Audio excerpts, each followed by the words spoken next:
I want to talk today about creating a walkable blog, podcast, video series. And the impetus for this was I recently on Stacking Benjamins had the opportunity to talk to a guy named Roman Mars. And Roman has a show that you may have heard of before called 99% Invisible, part of the NPR family of shows. And he's very interested in how cities are designed. And actually, if I can get my stuff on here, we can kind of see where we're going. What's interesting to me, there it is. I actually had to click forward, guys. See this button? Magic. Roman Mars is very interested in cities and how they're designed. I just recently moved back to Texas, and I'm going back to work again with a nonprofit I work with called Partnership for the Pathway that helps build walking trails in this little town of 65,000 people. And like a lot of small towns in America, it's dying off. And we're asking ourselves, how do we get more people to interact? How do we get people to have a healthy lifestyle, right? We're money geeks. It improves property values. It gives people safe places to go. Maybe kids safely get to school. It also drives down healthcare costs. So lots of reasons for walkable cities in America and all over the world. So people have been working on urban planning for a long time, and listening to people like Roman Mars, he's fascinated by this topic, and as I just mentioned, so am I. So you can look at cities like Washington, D.C. as an example, to see that cities used to be planned very differently. And this is a city, clearly a city in our backyard, from 1908, and you'll see that city planning used to look like this. It used to be, we need wide streets. We need square blocks. We need to make it easy to get from point A to point B. We need to make sure that there's plenty of room to get around. And yet, when you look at the, quote, walkable cities around the world, cities that people want to walk in actually don't look like this. In fact, the reason I'm wearing this shirt is not just because I'm a very snappy dresser. It's because of the fact that not only did I like on my trip a couple of years ago to Italy, remember when we used to travel? When I went to Italy, I not only liked Venice, I liked it enough that I bought the t-shirt. This is Venice. And if you've never been to Venice, Venice has all these little tiny streets, and we went also to Florence and to Rome. In fact, let me show you Rome. And people, if you read any travel guide, they say Rome is wonderful to walk. And this is what a lot of the streets look like in Rome. In fact, if you look about halfway down here, you'll see the gutter system. And I'll tell you, walking down a street like this in Rome, the gutter system doesn't work. It's ancient. And the second it started raining, we had water up to here, and it was horrible. And if you're sitting in one of these little cafes, anybody who's been there will tell you there's so many people going up and down these streets that you're jostled all the time. It's hard to hold a conversation because there's so much going on. If you're trying to walk down the street, not only is it sometimes hard to get by these places, also the street, see how it's bending? The street bends. I don't get lost. I generally have a pretty good compass of where I'm going. In Venice, in Rome, and in Florence, I was almost always lost. And you know what? I absolutely loved it. I thought it was phenomenal. So what does that have to do with us as creators? I see all the time people are polling their audience. They say, hey, what do you want me to do on my next podcast? What do you want me to write about on my next blog post? What do you want me to do a video on for all of you next? And I will tell you this. I started in 2009 with my first blog, and in all the podcasting we've done, your audience has an idea of what they want, but I'll tell you, they really don't know. And they will tell you something different than really what you may want to do. If your goal, by the way, is just SEO, this probably isn't the presentation for you. But if your goal is to create a community and to create a walkable, quote, space where we have these discussions, blog, podcast, or video, people are going to tell you. They're going to tell you, you know what, I want to find my stuff quickly, I want some clear information from you, and I want just the facts, right? Just get me in, get me out, I want to know what I want to know. I used to do that. Didn't really work. Once we got rid of those stuff and we started doing these things, things got better for us, which is, just like I did in Venice and Rome, people really want to get lost in your brand. They want to feel like they're a member of the community. They want to be absorbed in it. I'm watching this geeky show on Disney Plus called The Mandalorian right now. I get done with one episode and I'm so absorbed in this universe, I immediately want to go watch another one. They're only putting one out a week. I can't wait till next week to see episode 3 of this season of The Mandalorian. You want to have people feel like that about whatever you're doing. Second, you want to not just have the facts. People will tell you facts are now a commodity. I can do a web search and I will find 50 people with more credibility than you or I have that can give me those facts. They want to know this. As a trusted friend, they want to know what you think about those facts. How do you feel about those? How do I use these facts? Point of view, I think, is where we can win when it comes to creating. So we're blurring these edges of what we think was walkable and what really is truly a walkable blog, podcast, or video. Think about it this way. Have you ever gone to a dinner? I said earlier, remember when we traveled? Remember we'd have dinner with other people? So you're having dinner, and it's one of these community tables where it's a dinner party and you're just meeting these people for the first time. And they all have these cool different stories, and maybe the wine is flowing a little freely and you've got this great food that maybe you've never had before, and people are telling you stories about their lives that you've never heard. And all these people with all these different points, and you're having just a blast. That's kind of what I'm talking about. And by the way, you know what I'm talking about when I talk about that dinner? We're talking about diversity.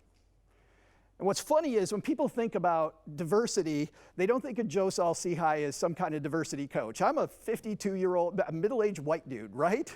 I'm not that. But I do know that if you're like me and you want to expand your reach when it comes to getting more people engaged in financial literacy and in these discussions, giving people an entry point, somebody who looks like them, or sounds like them, or has a point of view like them, makes it easier for them to interface with you and start these discussions that Tanya talked about so many people have trouble with. So, we're not just talking about racial diversity, we're talking about people with different points of view. Stacking Benjamins is a Monday, Wednesday, Friday show. If on Monday I talk to somebody who's an insider expert, on Wednesday I want to talk to somebody who just started their journey and is just starting to build their fortune. And on Friday I want to talk to somebody who just solved a big debt problem. And then the next week I want to talk to a food expert about maybe better meals. And then on Wednesday I want to talk to somebody who bartered to travel. And on Friday, maybe somebody like Roman Mars, who we just talked to. Different topics, different lessons, and it doesn't always have to be how to. Often it can be how not to, right? I've found that talking about our failures a lot of the time way more fun than talking about just successes. Here's the secrets to the universe. I think it's really refreshing, especially for new people, to hear people that know a lot about these topics to go, you know what? Here's how I totally messed up this situation. This is what you don't want to do. So there's lots and lots of diversity we can practice. Basically, and you've all seen this before, and actually, yeah, you've all seen this before, right? You've heard people say, well, if everybody's going left, you want to go right. I would say you don't even have to look outward. If you just look inward, if on one thing I go left means on the next one I go right, I think you're then going to not only mess with your audience, the title of this speech, you're also going to give more people a point of entry into this discussion. And guess what? If somebody that looks like them and sounds like them on Monday, you're able to bring them into discussion, what do we know? On Wednesday, there's going to be somebody that doesn't look like them and maybe has a different story. Now we're sitting at this dinner table and we're starting to have some fun. The way we do this, by the way, is visual. And I've found that whenever I've worked with anybody who's struggling with this, taking out your calendar and just showing it. We're visual beasts, and putting this in front of you visually really helps. And let me show you what I'm talking about. This is our calendar for the upcoming weeks. And this last week, so on Monday, we had a woman born in Iran. She has a phenomenal story. She's the Invest Diva.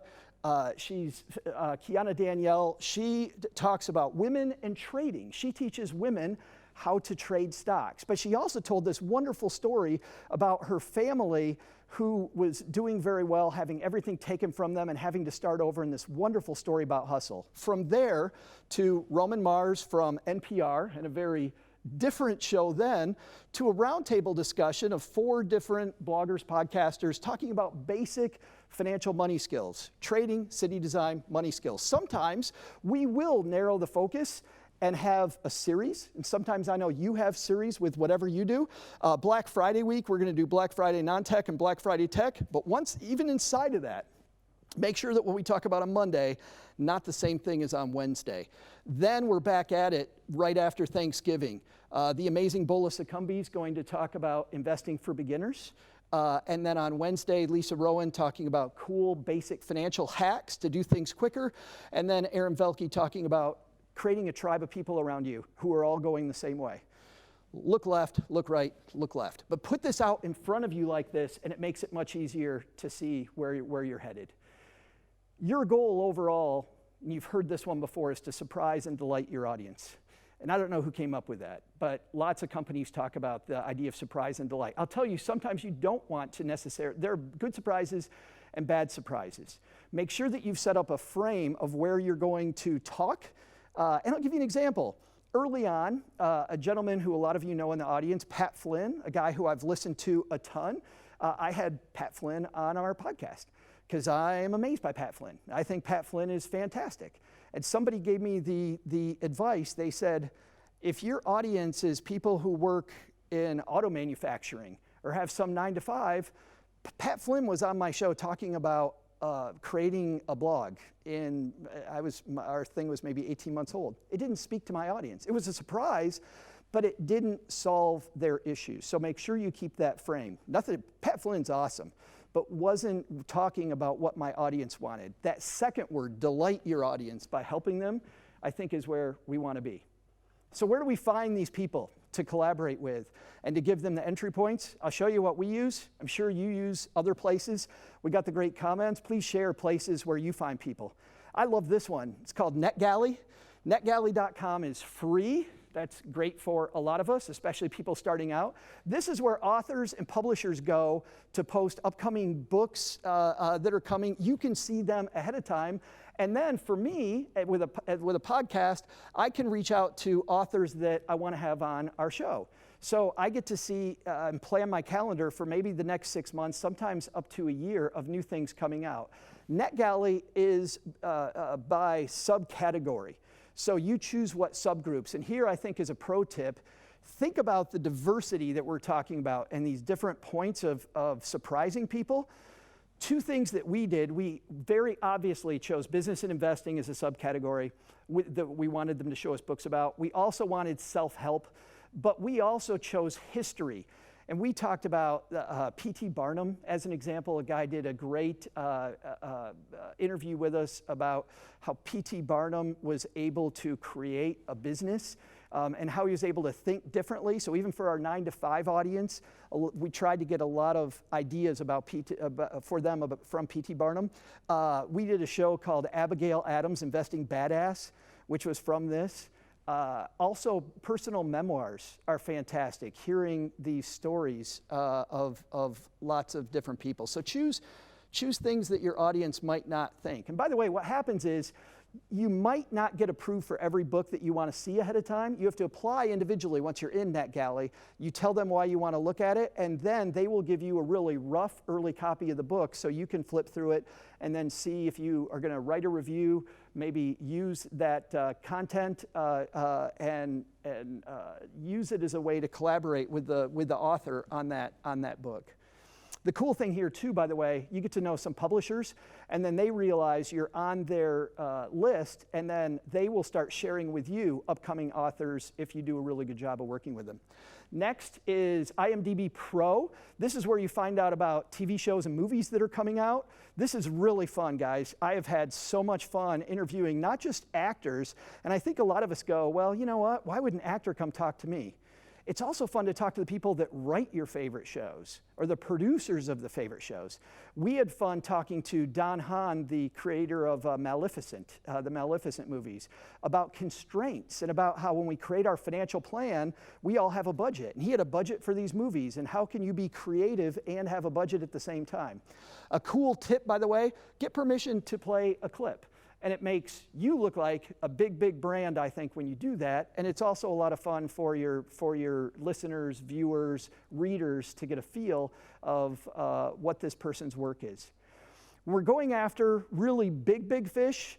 The big people we want to interview, big meaning these huge names that lots of people know, those people that have these huge launch books, they don't go to places like NetGalley. They have this whole team of people, and we have to then beg to maybe get on this list. So we'll go to Barnes & Noble to see upcoming huge book releases that are happening. And my only tip here is go for it. Use something like Barnes & Noble and ask. And once again, often the answer is no, but we were already at no before we got to Barnes & Noble. The cool thing here is even when they say no, again, I have found that a lot of publishers and public relations people now see us on the map. And even though I didn't get X person today, I ended up getting some fantastic guests for our show to help with people's financial literacy journey later on. And then last is listening. And it's funny because, and I think this kind of loops back into what Tanya was talking about, which is set up your social media account so that you have a very diverse group of people that you're listening to, so you can hear what people are passionate about and kind of what they're feeling. Instead of surveying them and having them do your job, catch them unaware. And I've found some phenomenal guests this way. We're reaching out to some people today because of just books people are talking about online. Join lots of communities and you'll be there. Ultimately, here's the deal, guys. There are a lot of oranges in the crate. There's a lot of us, Paula was just talking about 3,000 people, and you think to yourself, you're like, wow, there's a lot of different choices. And they're not going to give your brand a long time. I've said in past talks, you may have heard me say before, that Marriott did a study where people decide whether they like the Marriott hotel where we're doing this today. 2 minutes. Marriott did a study, and they showed that even before you checked in, people have decided if they like the hotel or not. I'll tell you, if you're a podcaster, they don't even give us 2 minutes. They give us like 30 seconds before they decide to leave, and then they don't come back. So making it more surprise, more delight, and more inclusive because you have all these different people on there, I think makes it more likely that you're going to stand out. But while on one hand, I just talked about 3,000 different people, I want to end on this note, which is that there really still are not enough of us. And where we think that we're maybe competing against each other, what I love about FinCon and what I love about this community is, in this idea we've all been talking about today, collaboration, we all have the same goal, which is financial literacy. And I learned early on from a mentor of mine that you're going to attract people who are like you, and you're going to repel people who are not like you. And that's okay, because you're just trying to find your tribe. And the sad fact is, guys, we really need each other if we're going to make this financial literacy thing happen, make more people have these tough conversations. Because the bad news is nobody's listening. And I'm going to tell you how I know this. Looking at some statistics, they don't make the numbers widely known, but who are some of the biggest names in our area? Maybe Dave Ramsey, right? Pretty big name. Colloquially, people talk about between 1 million and 2 million people listen to the Dave Ramsey show each episode. Let's take that smaller number, 1 million. There's over 330 million people in the United States. One of the biggest people among us. We could take all of our audiences together and nobody's listening. So collaborate, make it walkable, and give people as many entry points as possible, and I think you're going to do a great job. Thanks, everybody.